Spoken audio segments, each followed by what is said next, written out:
नमस्कार दोस्तों, आप देख रहे हैं JP news express Raj Bahadur Verma के साथ। जैसा कि हम देख सकते हैं हमारे साथ भाई साहब बैठे हुए हैं। ये तराई क्षेत्र के रहने वाले सूरतगंज ब्लॉक के हैं और जहाँ पर कहा जाता है कि शिक्षा बिल्कुल जीरो चल रही है। जिस क्षेत्र में शिक्षा का कोई महत्व नहीं समझा जा रहा है, वो क्षेत्र से निकल कर आए हैं। नीट परीक्षा में ऑल इंडिया रैंक लेकर आए हैं 5825। जो हमारे साथ बैठे हुए हैं किसान के लड़के हैं। ऐसा नहीं कि कोई सर्विस कर रहा हो या पहले से पेशावर कोई नौकरी पेशा वाला हो।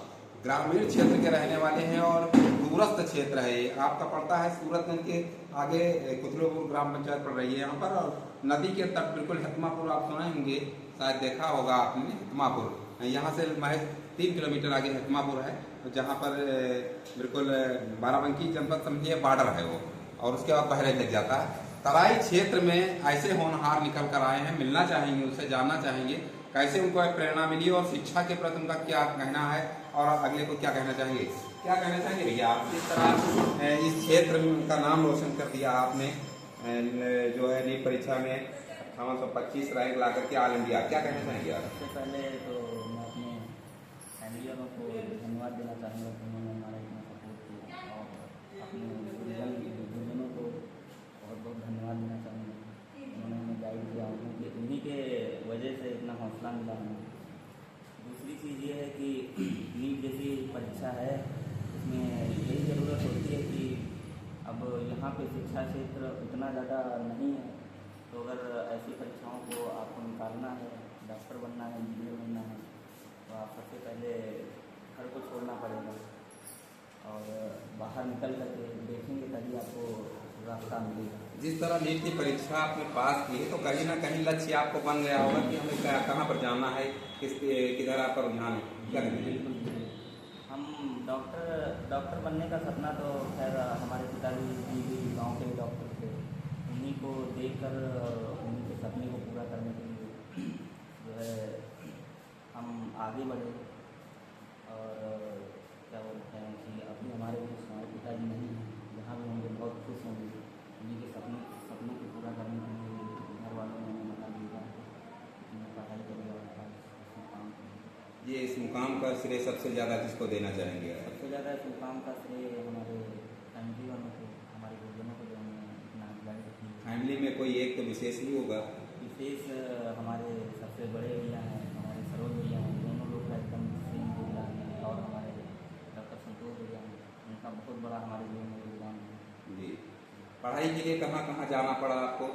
सबसे पहले तो कक्षा 10 तक की पढ़ाई हमने बाबा राम कॉलेज से की। काफ़ी अच्छा स्कूल माना जाना स्कूल। घर से दूरी कितनी थी विद्यालय? 4 किलोमीटर की दूरी थी। आना जाना कैसे होता था वहाँ? आना जाना तो साइकिल से ही होता था, कभी साइकिल, कभी पैदल, कभी पैदल भी आते जाते थे।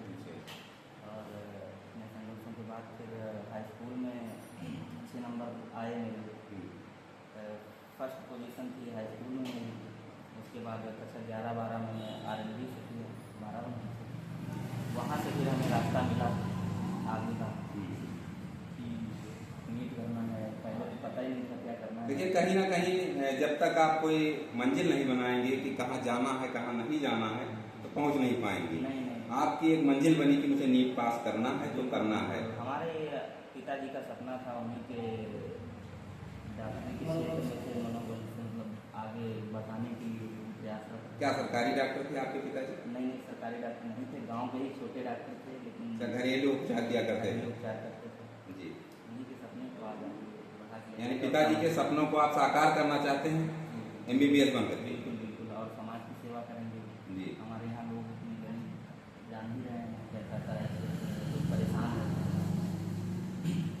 बाहर जाते हैं, इतना सारा पैसा खर्चा करते हैं। अब हम उन्हीं लोगों को कम रुपए में यहाँ इलाज करेंगे, सेवा करेंगे, पैसा नहीं भी होगा तब भी इलाज करेंगे। कहीं ना कहीं देखा गया है कि जब तक कोई बनता नहीं कुछ, तब तक तो बहुत बड़ी बड़ी दिखता है कि मैं फ्री सेवा करूँगा, ये करूँगा, वो करूँगा, और उसके बाद अगर कोई डॉक्टर बन गया वो तो पैसा कमाने में पड़ जाता है, फिर सेवा वाला। हम लोग ऐसा है कि हम लोग खुद ही गरीबी से उठे हुए लोग हैं जी, तो हम उस चीज़ को समझ रहे हैं क्या होता है, कैसे प्रॉब्लम क्या क्या होती है, जी, कौन कौन सी प्रॉब्लम आती है। तो ऐसा नहीं है कि हम डॉक्टर बन जाएंगे तो भूल जाएंगे, हम हमेशा सेवा करेंगे सबकी।